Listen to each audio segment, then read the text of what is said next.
Hello, everyone, and welcome back to the Knights of the Dawn podcast, where we talk about everything Brandon Mull. This week, we'll be doing our third episode on the second book in the Fablehaven series, Rise of the Evening Star, and we'll be covering chapters 11 through 17. We're doing a big chunk so that we can finish it off next week. And things get exciting in these chapters. Before we start off, I'm Jessica. And I'm Megan.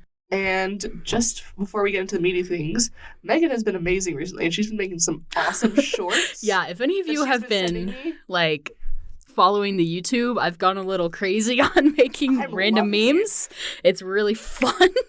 And she's doing great, guys. So just before we get into anything, I just wanted to let you know, go check those out because they are hilarious and priceless. So yeah, they're just so accurate. I love it. I'm just making little YouTube shorts. So if you want to check those out, go to our YouTube, Knights of the Dawn podcast. It's, you can just vindicate me in my little, I don't know, spree of making memes. Yeah, I'm just shamelessly shameless plug. Plugging her right now because she's awesome. If you guys like it, I'll keep going. I have a lot more ideas. And I'll start trying to help out as well. Can do that. All right, so let's get into it. Starting from betrayal. Bum, bum, bum. I feel like that needs dramatic music. Yes. Betrayal. Betrayal. Chapter 11. Mm-hmm. All right, so yeah, this is a big chapter. A lot of stuff happens. So yeah, it starts off when, we finished last time with Seth narrowly escaping death by swallowing? I don't know. Killer frog. A killer frog, yeah. Basically. And then he got in trouble because he wasn't supposed to leave the yard. And then he's like, now I'm in trouble again. But if I hadn't left the yard today, we would have left the yard tomorrow. Yeah, he does try to be like, in a way, this was a good thing. Wiggle his way out of... You can tell he's still kind of rattled. Yeah. Yeah, that wasn't good. Yeah. And then he starts to feel really guilty because they're saying, Olak will have to, get powerful enough to, overthrow the preserve in order to get to him in the house. And so he's like, oh, great, now I'm going to... Now I'm going to be the one... I'm going to be the cause of the... Yeah. He's like, I'm going to be the cause of this again. Poor Seth. Poor Seth. Dude. And this time, he's not even really at fault. No, he's not. And that's what, they're telling him. They're like, it wasn't your fault. You were tricked. And he's like, well, I guess I was dumb enough to be tricked. He was dumb enough to open up the window. And that one, I think, was a bit more direct. Yes. That was a bit more his fault than no, this isn't really his fault. He was manipulated by somebody he thought he could trust. Yeah. He knew he couldn't trust anything outside that window. Yeah, This somebody he thought he could trust to pick up that frog. Yeah, this isn't his fault. This one's not his fault. First one, a little bit more. Yeah, and then they do some investigating. They're like, well, how did Olak even get onto the preserve? And then they talk about this thing called the register, which you have to have your name written in the register and able to enter the preserve, which is kind of an interesting little to deactivate the detail. Yeah. So it's revealed that somebody wrote 2 extra names in the register: Christopher Vogel and Guest. And they're like, well, we know who the guest was. It's the giant flipping frog outside. And they're like, who the heck is Christopher Vogel? I want to know where the heck is Christopher Vogel, because that man is sitting outside the preserve for a week. Why is Christopher Vogel? Can we just take a second and admire the quality of that joke? Thank you. That was great. You said where, and I was like, oh, this is my chance. Why is Gamora? Oh, that was fantastic. But so yeah, it's Christopher Vogel and Guest. Alec the Glutton is now in the preserve along with this random person, and so Grandpa and Grandma are like, okay, gather everybody up. One of y'all's a traitor, and we got 2 other enemies on this preserve right now. So thanks a lot. But they're like, we have to take, we can't be paralyzed by the fears of how they're going with it. So they're saying, we're just going to share all the information so that everybody knows everything and the spy doesn't have any extra advantage on us. Yeah, this is stark contrast to our episode last week in the chapters we read, because I literally titled the episode, Everyone Has a Secret. Yes. And so now all the secrets are out. Well, not all of them, because they don't know who the traitor is. Well, not in this chapter. And then... Now they're all like, okay, the best way to fight this is to be direct and tell everyone everything. which is a good, it's a good tactic. I think they all still have like some individual secrets, like Coulter with his glove, and then like exactly where certain things are hidden by Grandpa and Grandma, Grandpa and Grandma, for good reason. Yeah. And it's just, I think it's very interesting. But like everything to do with like the artifact and stuff in the situation, they're like, we're just gonna lay this out on the table. And so that's where we realize we have the biggest clue that we need, and they find out that Warren was turned white at the Four Hills. Yeah. The Valley of the Four Hills. Valley of the Four Hills, which is like, they're like, yeah, we had our eyes on that place. It was pretty sus. Like, it was, they're like, that sounds about right. And so they say, okay, but now all of the Glutton's the problem. And so they say, okay, we need to wait, see if we can contact the Sphinx. Like, they are constantly calling the Sphinx in this, like... Yeah, and he's not answering. Not answering. No answers. And they're like, oh, he must be moving. We gotta proceed as, like, just... We gotta do what we can. Yeah. And so they're like, we can't leave until Olok has been taken care of. And we don't have a way to take care of Olok until he literally comes and overthrows the entire preserve. Kind of a catch-22. Yeah, they don't really have a good plan of how to move forward. Yeah. But then Coulter apparently has a plan. Yeah. So in the night, Seth wakes up to Coulter being like... A little sus. Yeah, way sus. He's like, come with me and we're going to go fight this thing that... Phantom. He's like, I think it's a phantom and I think you're the only one that can help me because no one else will go with me. And so I need your help. And Seth is like, it's the middle of the night. This is super sus. What is going on? I appreciate that he does not trust immediately. Yeah. He's using his brain a little bit. He eventually does go. Yes, he does go. But he's like, so why shouldn't I do this? Why shouldn't I do this? And to be fair, Coulter offers very, very convincing reasons. Yeah. So yeah, they go. They have you go take them to the Four Hills. And again, so like the middle of the night. That would be creepy, honestly. Like, if you want to fight something that's evil, don't go in the middle of the night. Like, this is, you're asking for it at this point. Like, they get there and I love it's like, because the phrase I think is like, you're crippled by fear. Yeah. In this case, you are literally crippled by fear. Debilitating fear. Like, you can't, like, Seth's like, I cannot move. Like, he cannot speak. He cannot, like, he is frozen literally by fear, which I think is so interesting. Because, like, Seth, his main, like, trait has always been his courage. It's like his fatal flaw, It's a little bit of his fatal flaw. Because he's, like, he'll charge into a situation without really, like, without really thinking about the consequences. Exactly. And then that was kind of fun. We're saying a lot of things in sync today somehow. Yeah, I'm actually awake or something like that. But half awake. That's always been like his best quality. Like, he will never hesitate to jump into a fight. Yeah. He's right. He will always be brave and do the thing that's necessary. But in this case, like, it is this non-organic fear. Yes. Like, it is coming from an outside source, and it is literally just like taking away his ability to think, to move, to do anything really except for breathe. Yeah. And so he and Coulter are now like crippled by this fear, and they see like a light. Yeah. No, not a light. This like figure coming toward them. An emaciated zombie, I think is how it describes it. Mm-hmm. Doesn't it have a picture? It has. I really don't write the picture. Later in the book, it has a picture of That's what it is. It has. In the chapter, it has the picture of Seth holding up this wand that Coulter gave to him and was like, hold this holy wand high. Like, do not let it fall. And that's the picture of it. But it's, like, not doing anything. And so then when we have, like, Coulter and Seth kind of, like, paralyzed in fear, we switch over to Kendra because she, like, wakes up. And I'm like, is this, like, sibling intuition? Like, honestly. Like, she's like, oh, Seth is in danger. Let's be honest, that was a little bit of, like, plot convenience right there, but it's fine. Yeah, it's fine. I'm going to call it intuition. I'm going to say Kendra's like, my Seth senses are tingling. Yeah, her sixth sense for Seth doing things he shouldn't be doing. Let's be honest, it's probably very developed. Honestly, yeah. After 13 years, it goes off. This girl's probably seen some things. Yeah. But anyways, so yeah, she just wakes up and she's like, oh, crap. She's like, Seth is gone.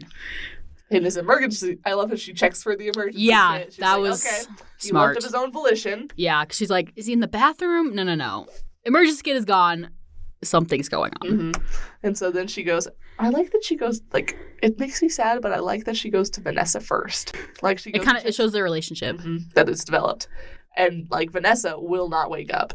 And she's like, well, water in the face. Yep, like, splash water in the face to wake you up. Immediately, like, they're like, oh, crap, Seth's gone. And they start waking everybody up. And then they found out that Coulter's also gone. Uh-huh. And so they're like, wait. That is suspicious. Coulter's the traitor? Yeah. But I do like that, because it's revealed, like, as they're still in the forest, Coulter still has some, like, movement. And he turns to Seth after, like, he kind of, like, shakes for a second. He's like, how did we get here? Yeah, so after Vanessa is woken up, then it goes back to them. And Coulter is, like, he is clearly, like, a bit... He's disoriented. And he's like, but I really like this, because before this, when they were training, Coulter straight up said, this is my failsafe. Mm-hmm.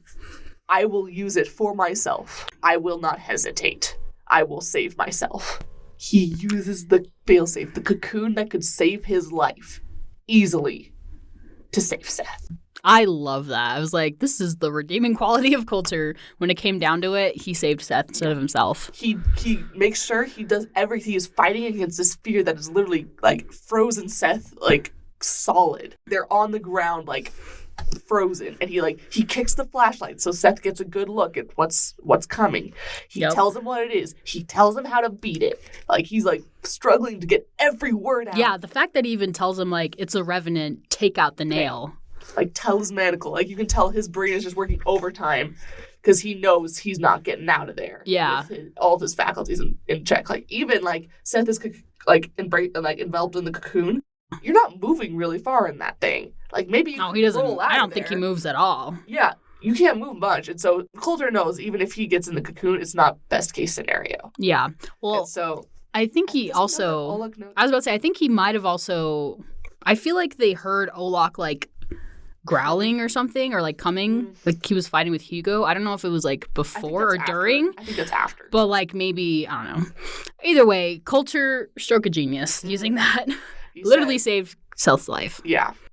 And then we switch back to everyone at the house, and everyone is awake, and they're like, oh, well, Coulter's the traitor, which is, like, the most surprising thing to them. He was probably one of the more unexpected because he's been friends with Grandpa for literally years. Decades, probably. And so then Tanu, Vanessa, and Dale decide to go to the Four Hills and try and find them and see what's happening. We come back. And they tell her, like, they tell Grandpa and Grandma and Grandpa and Kendra, found Coulter. He's now a white albino. Found Hugo. Who is missing an arm from his fight. With Olak. We found the tracks. Seth went in. Olak went in. Olak came out. Yep. Love Kendra's response here. It's very sad. Very sad. Very sad. Real, though. Very real. Yeah. Like, she is, like, clutching the porch rail, trembling, sobbing. And she's, like, she knows, like, things are still, like, really bad right now. And she even says, like, I'm trying to keep my sobs quiet. Mm-hmm. Like, she's trying to keep it together because they're still in the middle of a crisis. And I'm like, honey, you poor darling. Yeah. It's so sad. She's just like so like she's like broken, and like she's like because last summer with the things with Muriel, like she's like, we survived all of that, and now she's like, it just feels so sudden. Yeah. Like, she's like, it's just out. It seemed like out of nowhere, he's just gone. He's just gone. Kendra, what a queen! What a queen! She takes it though, and like after like she has a little bit of time to process, takes a nice little sleep. I mean, well, she didn't fall asleep herself. She had to literally be medicated to go to sleep. I know. You get what She's so distraught, but yes. But anyway, Seth is not dead. He just got swallowed whole in the cocoon and is slowly making his way through Olak. Coulter's cries as he, yes. This is very sad. We're focusing on this. I'm focusing on the funny part that Seth got swallowed whole. Yeah, so he's literally in a cocoon, like just in the demon's stomach. Yep. In one side, out the other. Which ends up being how he survives. It's pretty great, actually, because he's alive. So Kendra wakes up from her drug nap and A very necessary drug nap. Yes. She was distraught. Yes. And then she meets with Grandma and Grandpa, and they're like, we are suspicious. Which I love. Yeah. Grandpa's like, hang on. This doesn't add Everything has up. fallen into place a little bit too nicely. Yeah. And so then they have this plan to unearth the real traitor. Yeah, they're not convinced it was actually Coulter. So they set up a trap called the Thief's Net. Yeah. And they tell everybody, everybody. Tanu, Vanessa, and Dale. Everybody except for Kendra, basically. That the key is in this long box underneath their bed. Underneath Grandpa's cot, I mean. In the study. In the study. Yeah. Lo and behold, they wake up in the middle of the night. Dale's in the net. Mm-hmm. Dale's in the trap. And it's like, Dale's the traitor? No. It's like a Scooby-Doo thing.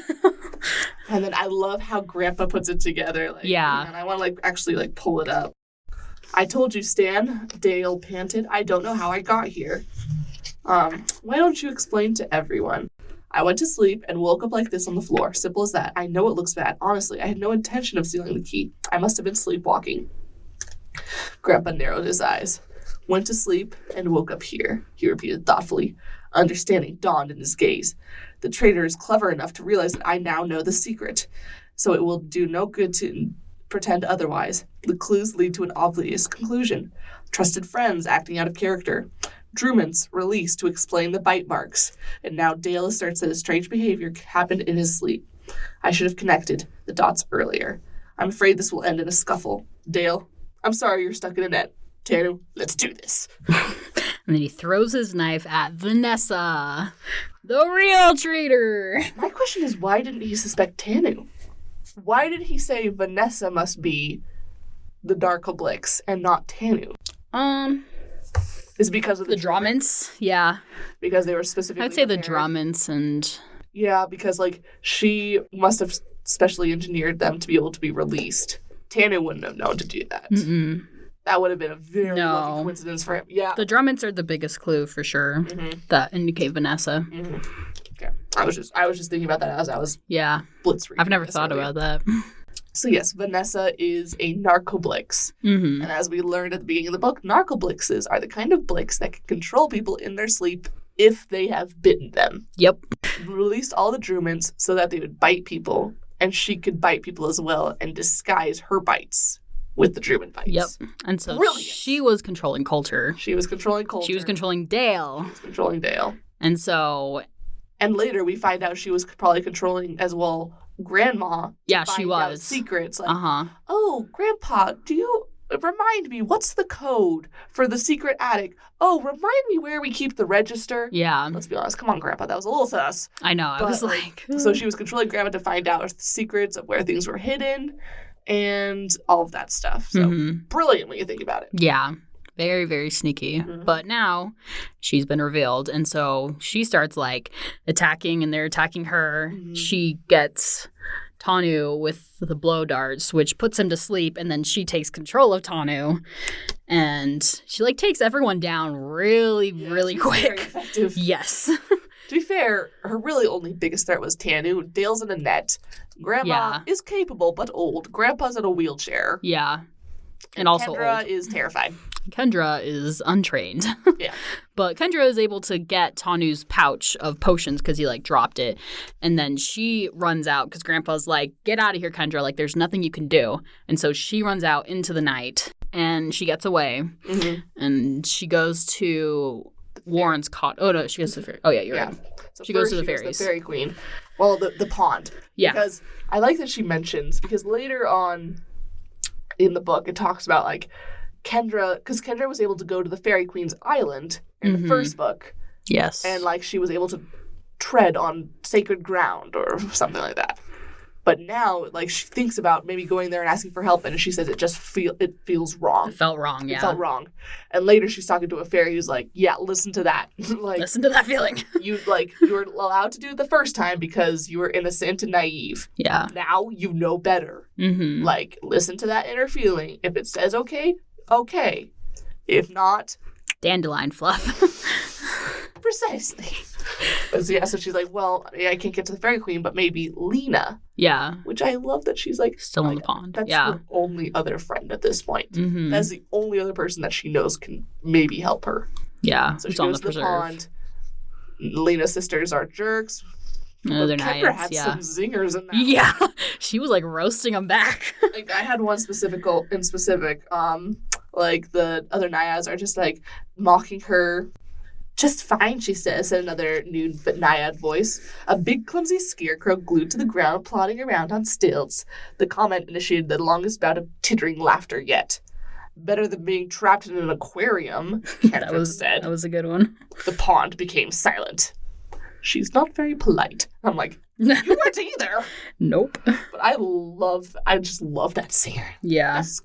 That is like peak Kendra roasting. That was a good sass. That was good sass. Yeah. And eventually Lena does answer, but she's like, I can't really help you. She's like, you're like, basically Kendra's like, oh, my family's going to die again. You know, kind of like what happened last year. And Lena's like, everybody dies. Everyone dies. All mortals die. And so she doesn't really get any help. She actually, you know, the naiads, well, Kendra's like, well, you can't touch me unless I go in the water. And they're like, bet. Like, you really? Do you want to go down that?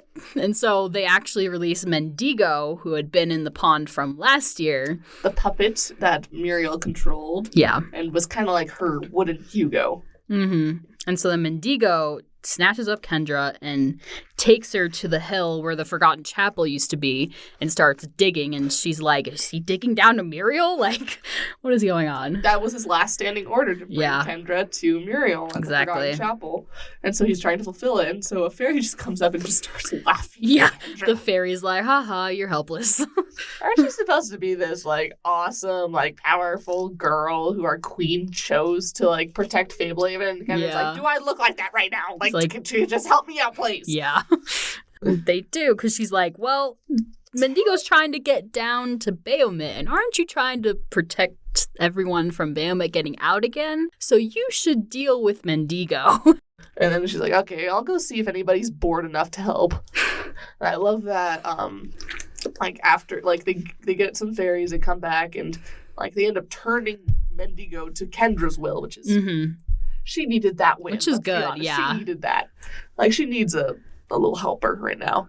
And so, but then one of the fairies sticks around. This is where, like, we kind of had that conversation about, like, reverence in certain places. Yeah. But, like, Shiara's like, I'm sorry about my sisters. They're kind of airheads. I'm the peculiar one. And she just gives her some very good information, helps her out a bit.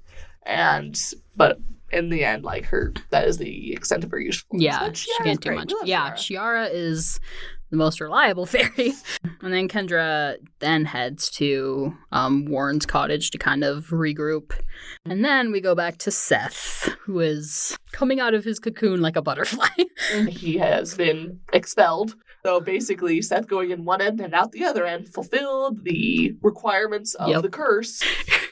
I just had a really funny thought. I guess it's the opposite of never have I ever, but Seth could be like, I have been eaten by a demon and been pooped out the other side and lived. It's like, no one else has done that. I feel like that could be like a serious, like, flex. Yeah. I almost pictured it as like meeting amongst like people in the magical community, and they're like, everyone share your name and a fun fact about yourself.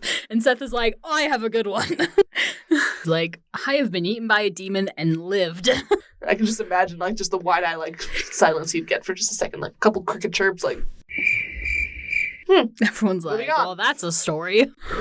Oh, man. Well, yeah, so Seth's alive. Yep. And then he's like, where the frick am I? Yeah, because he's just like, because the preserve's huge. Yeah, he's just in the woods. Like, so he hasn't eaten milk in a while. That's true. Like, he slept since he last had the milk, so he's like, I can't see anything. Well... Can't see the magical creatures, So, like, he couldn't ask, like, a goat to where he should go. And so, like, he manages to find some high ground. Mm-hmm. High ground! I have the high ground. He has the high ground. But it almost doesn't save him from the creepy dust storm that chases him. But he manages to get on top of the old mansion. But he finds high ground, looks on the top from the roof of the mansion, looks out. It's like, okay, that looks... Oh, and he finds Warren's cottage. Yeah, he sees the roof of Warren's cottage. He's like, oh, well, I'll go there, and then I can figure out my way back to the house. Because he doesn't know everything that went down. Yes. And so, very luckily, Kendra he ends up there. Kendra had Mendigo bring her to Warren's cottage because that's like literally her last safe haven. Point. Like the house is gone. Like that's all she knows at this point. Yeah, so there's not really anywhere else. Let's just go. And where is Hugo at this point? Does he? Vanessa said later in one of the chapters that she like ordered him to like go away for like 2 weeks. That I do remember that now. Yeah. Forgot about that. At least they still have Mendigo. Oh, I wish they had Hugo too. They could be like that. That would be a power. It would be OP. Yeah, amen. Mendigo, Kendra, and Seth all meet up at Warren's cottage. Kendra is expectfully overwhelmed and like happy about seeing Seth, and gets another few zingers in. Seth enters the yard. Really funny. Seth enters the yard, and Kendra's like, "Oh my gosh, you're not dead?" Seth, "Sure I am. I'm a ghost. I've been sent back with a warning." Kendra could not stop smiling. "I thought I'd never hear you say something idiotic again." Yeah. I like how he's like, "I'm not dead." And like Kendra's trying to have like a serious moment, and Seth's like trying to just make a joke out of it, which is very typical. And then Seth's like, "Yeah, who's all here?" And she's like, "Just Mendigo and Warren." And Seth's like, "Oh, Mendigo, yeah, sure." Yeah, And Muriel called me back from the dead to deliver a singing telegram. And Kendra's like, seriously, calls out Mendigo, and Seth's like, "Wait, what? You were serious?" And Kendra's like, "Yeah, let's talk." She's like, "A lot has happened since you went and got eaten by a demon." Speaking of which, we will be talking about that later. Yeah. Because you're going to get a smack upside the head for making me worry that you were dead. So then we get Seth caught up. Kendra, explains everything to Seth, and Seth is like, I slept while I was in the cocoon, so Vanessa probably knows I'm still alive. Which was, okay, I'm not going to be That was smart. That was surprisingly intelligent. Don't know if I would have thought of that. I was like, oh, that was good job, Seth. And so, but then I like, okay, what do we have? We have a puppet who is admittedly very helpful, but cannot enter the yard. Yeah. Because he is not beginning that access. They have the glove from Coulter, which keeps you invisible, but only as long as you don't move. And then they have Tanu's pouch of potions, but they don't really know which potions are which, though Seth kind of knows. He knows a few of them. They go and scout out the house, and they see giant imps from the dungeon are outside guarding the house. They're like, we cannot go through the front or the back door. Maybe we get it through a window. And then Kendra's like, wait. We don't have to go through the normal way. We have shrinking potions. We can use the way the brownies get into the house. And I love how Seth goes like he's surprised. Like, he's like, that was brilliant. Yeah. Like, I have never heard you say something so smart. Or like, that's the best idea you've ever had. And I love how Kendra just like takes it with a grain of salt. Yeah. She's like, thanks. I know there was a little bit of an insult in there, but let's just keep going. Yeah. And so they go to Newell and Doran, who know where the brownies enter into the house. Because Seth knows, because he was playing with them, and Newell said he would get a brownie to fix his racket, and yada, yada, yada. Yeah. They go watch another quick game of tennis, and with quick bargain, where Seth more batteries, of course, the satyrs agree to tell him where the brownies come to usually like kind of service the satyr stuff. Yeah. And they get taken to the entrance. Yeah. And here we find out another one of Kendra's special abilities, because they take the shrinking potion and they enter into this little door, and then they start going for like a long while. They're like walking like probably the entire distance of the yard, which is a big yard. And they're like under 10 inches tall. Yeah, they're under 10 inches tall. Very small. Very tiny. And Seth's like, okay, it is pitch black in here. And Kendra's like, no, just wait for your eyes. It's like, it's just dim. It's just like, dim. What do you mean? And Seth's like, Kendra, I cannot see my hand in front of my face. It is black. You can see in the dark. Kendra's like, cool. Perk. Another power that she didn't realize. But it got hinted to earlier in the chapter, because when she ran away from Vanessa when she was controlling Tanu and she ran out into the night, she thought that it was like not super dark, but like Tanu Vanessa, I don't know how to say that, was like looking and like Tunnel being didn't see controlled who. by Vanessa. Yes, and like couldn't like see her, and so she was like, "Oh, I must have been in a more like shadowy area." And also, even then, even earlier in the book, when they're in the dungeon, Seth would try to look in the windows to see the prisoners. True. And he looked at Kendra and he said, "Too dark." And she looked in. She could see. She could see. Fine. Yeah. She could easily see like the out shape of who was in there. Mm-hmm. And she's like, "Man, Seth's just tired." She's just like, Seth just can't see. He's Seth blind. is blind. And so I love those little like side hints. Yeah. And so They eventually make it to a door, and they knock on the door, and a brownie, I don't remember, I think he opens it, and he starts talking to Kendra, and Seth is like, what is he saying? And so we figure out that Kendra is speaking the brownie language, and she starts talking and convinces the brownies to let them in, but they will only let them in if they wear blindfolds. Yeah, and so they get taken through, but I really like in the exchange, Kendra's like making some very good points. She's being very polite, and I'm just like, it's a really good thing that Seth It's not doesn't Seth. have this, Yeah. having this interaction. That's true. The brownie straight up says, "Very well, seeing as you're brownie size, and seeing as you belong in the house, and seeing as you explained yourself so patiently, I see no harm in letting you pass." And I'm just like, imagine if Seth was the one doing If the these roles were reversed, they would not have gotten through. And so, and then like the condition is like they had to wear the blindfolds, and Seth's like, "What's he saying?" Kendra, "He says we have to wear blindfolds." "Tell him to get on with it," Seth said. "What's he saying?" the brownie asked. "He says he'll wear a blindfold." Yeah, she's very diplomatic. She's censoring. not translating directly. She's filtering, censoring, making sure we don't make any problems. Yeah. And so they get guided through, and they make it through the other side, and they start getting through. They manage actually to get to the dungeon. Yes. Do some more negotiating with the goblins. They get captured by the goblins, and they're like, if you take us to our grandparents, they'll be very grateful. And when we get back in control, they'll reward you. And so they, convince them to take them to the cell where their grandparents are. Mm-hmm. And they get to their cell, they climb through the little food slot, and Kendra's starts talking. They're like, "Is that Kendra?" They're like, "What?" And then Seth says, "Not only Kendra," and they're like, "Seth," and that's a really sweet moment because that's when they figure out that Seth is not dead. And and so they explain their plan, and they're like, "Man, these are some capable children." Honestly, we chose the right grandchildren to bring to the preserve.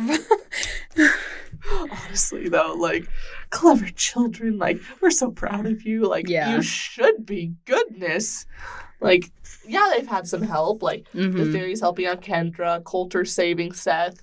But, they have been so capable during this section, and they continue to be very capable. As they get some info from Grandma and Grandpa about the key, about where it would probably be held, and how Vanessa was getting, information. And so they run up the stairs. They manage to get into the kitchen. They manage to dodge Vanessa and Errol, who was revealed to be Christopher Vogel. Yeah, Errol is there, and so he was led up to the preserve. Oh, they were working together the entire time. Mm-hmm. I love how Kendra, when they're hiding, is she's this close to just jumping out from behind her hiding spot, and just she wants to just slug Vanessa in her face, just be like, "We trusted you. You were my friend. How could you do this to me? You were. Yeah, I love it." So night comes. So they're hiding out in the couch or in the living room, and Seth is like, "I'm really hungry. I'm gonna go make a sandwich." So wait, let me read this part. They're waiting for Vanessa and Christopher Vogel. Yeah, they're like, "We're gonna wait an hour until we're gonna go up there just to let them settle down," and so. Then Seth says, "In that case, I'm going to go make a sandwich." "No way," Kendra said firmly. "All I've eaten for 2 days is cocoon pulp," he said. "You had snacks at Warren's." "Right. Snacks. I wasn't hungry then. Now I feel like my stomach is digesting itself. If they hear you rustling around, we could all die. There's plenty of food at the cabin. I say wait." "What if they end up catching us?" Seth said. "Then we'll be stuck eating glop. Did you smell that stuff? If we get caught, we'll have bigger problems than what to eat." "I bet I could make a sandwich about 10 times quieter than you whisper," he accused. "Then are you trying to make me angry?" "Are you trying to make me hungry?" "Fine," Kendra said. "Go make a sandwich. We've got an hour. Maybe you can bake some cupcakes too." "I got a better idea. I'll make smoothies in the blender with lots of ice." "I wouldn't be surprised." "Fine. You know what? You win, Kendra. I'll sit here and starve." "Good. Starve quietly." That's like my favorite line, the starve quietly line. I love when he's like, fine, I'll go make smoothies in the blender with lots of ice.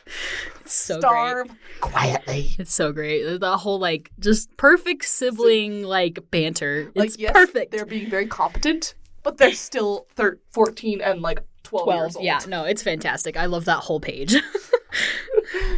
It's pretty great. It's so great. And so finally the hour has passed, and Seth gets the sneak job where Kendra kind of gets the stand off to the side and hide out, which I think that comes in a lot. Like, yeah. Kendra's the Seth is the action person. Like, Kendra was like, she literally says, like, Seth, like, wouldn't have let her do it. Like, he was, like, gonna go do it himself. But I love at the same time she's kind of scared because she's like, I know this is his thing, but this is still Seth. Yeah. And she says, it was an awful lot of responsibility to give to somebody who liked sticking French fries in his nostrils. I'm just like, I feel you there, honey. Like, that's definitely not, but like at the same time, I love how, like, this is when Seth really shines. Yeah, yeah. He has this responsibility. He has this like time where he needs to show up and he has something to do too. Up. Like, he knows what he needs to do, and he has the ability to do it. And there's also this really funny part where he's like, wish me luck. Hopefully my growling stomach won't give me away. Like, one last quip. He's so petty. He is. Oh, man. But yeah, so he goes to Vanessa's room, and because he figures like maybe she'll have the key, and he sees it. And Grandpa described it as like this long, like staff-looking thing that's about 6 feet long. Yeah. Right, and so he finds it, and Vanessa is literally sleeping on top of it. Which is a smart thing to do. She has it tucked up underneath her chin. And I'm like, well, what you gonna do, Seth? And again, competence! Grabs a tissue and starts dangling it over her nose, trying to get her switch position by kind of like interrupting her sleep a little. Yeah. And it works, but not the way he'd planned. Because he does it once, and she kind of like sniffles and like swipes at it. Then she does it a second time, and she grabs the tissue. Yeah, like she had woken up and then pretended she was still asleep. Yeah, so she could catch the intruder. But Seth is wearing the magic glove, and so as soon as he sees her move, he freezes and goes invisible. And then he had picked up a blow dart, not knowing if it would affect her, because he's like, what if narcoblixes are immune? But she's awake now, and he's like, last chance, and he stabs her with the blow dart. She's out. Mm-hmm. But kind of the moment that I love is that as he moves, she sees him, and so she knows that it's him and that he's alive, and I just kind of like love that moment of like, oh, he got you. Like, he got you. But she had like screamed for Errol because she was like, there's like someone in here, and then right after he like stabs her with the blow dart and she like falls unconscious, he grabs the key, goes invisible, and then Errol runs into the room, sees Vanessa like unconscious, and is like yelling, intruder, intruder, and he like kind of looks around the room, doesn't see anyone. Seth is invisible, and he runs out of the room. And I love Seth's instinct right here, because like first instinct from any person is like once somebody's in there and they're like, oh, I gotta run, gotta get out. Mm-hmm. But Seth's like, no, I'm invisible. Hold still, and they will not see you. And so, continuing on, Seth now has the staff. Kendra causes a diversion, and Grandpa studied downstairs. She slams the door to make them think that the only intruder, is down there. And so she draws Errol and one of the imps to her location. Yeah. Seth goes out Vanessa's window, jumps off the roof. Go him. Starts running. Kendra gets out a window and also starts running. Gets to Mendigo, incapacitates the imps that are following them, and they make it back to Warren's with the key. Mm-hmm. So successful. Go competent Seth and Kendra. Yeah. They accomplished a lot. They did. Also, Seth showed a little bit of a dark side as well. Like when when he has Mendigo break the arms and legs of the imps. Yeah. Yeah, I was like, okay, like, it is kind of necessary, but... And he says it with no hesitation. Yeah. He says, break their arms, break their legs. He's also like, we have to go. This is a 12-year-old! Yeah. I'm just like, I can imagine he's kind of a little bit like, he's not happy at this point.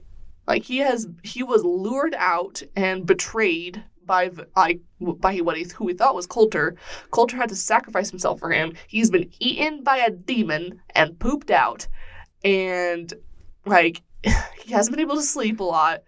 This boy has been through a lot recently. It was also just kind of the quickest way for them to get away. So I know. It's just the fact that, like, he had no hesitation. It's grotesque, but it's good thinking. And love how But he didn't Kendra- kill them, though. He did not. No. So it's not too dark. Very brutal. Yeah. And I love Effective. how Kendra's like she can't even watch. She looks Yeah. Ugh. What I really like in these chapters is I feel that Brandon does a really good way, and that's how it was in like the first book, where he like switches back and forth between perspectives of Kendra and Seth, but he does it very, very well. Like, it flows very well because like the scene is like happening and you see like one part of their perspective, but then you see like the next part, like when they're in the house and like you have Seth, and then Kendra like slams the door and it goes back to her perspective, and she jumps out the window and then goes back to Seth, and I like how it like goes back and forth, but it's like it's still very organic. it's very well done, where it doesn't like take you out of the scene at all by switching perspectives, and I think he does a really good job of that. Yeah, it's like to the point where honestly, like, you'll flip like 2 pages and like suddenly you're in another perspective, like, so that can feel a little bit jarring, but if you're reading it, it does feel very natural, very smooth. Yeah, no, I think it works really well. So what was your favorite part about this section? My favorite part, Like, what part did you what part did you enjoy reading the most? like this time around, or like my first time I ever read? Yes. Both?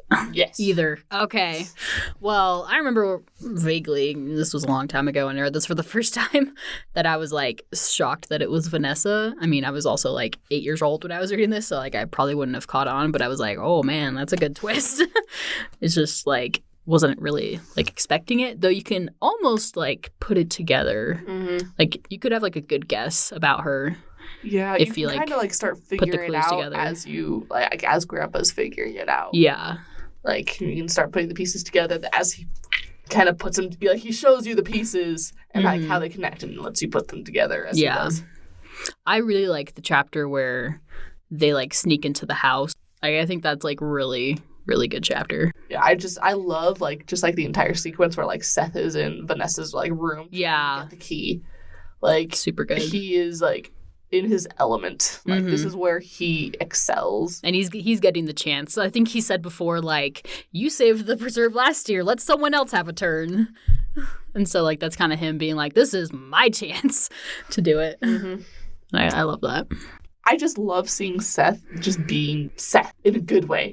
We didn't really get a lot of it the first book because Yeah. he was like we have it when he's like climbing the logs and like when he's like saving Goldilocks and like stuff like that. Yeah. Like, we have snippets of it, but in like this section, we really do have Seth being like prime Seth. Seth's time to shine. He's brave. He's cunning. He's smart. Street smart. Not always the other smart. Like, he's working, like, he's quippy, he's sassy, he's, like, working together well with Kendra, they're in a dangerous situation. He's, like, in his element. Yeah. Kendra is still, like, she doesn't like these kinds of situations. Yeah. Like, she deals with them, like, very well, as we saw in Yeah, the no, first this is Seth's, like thing. He likes this. Yeah. Kendra's like, I'll do what I have to do.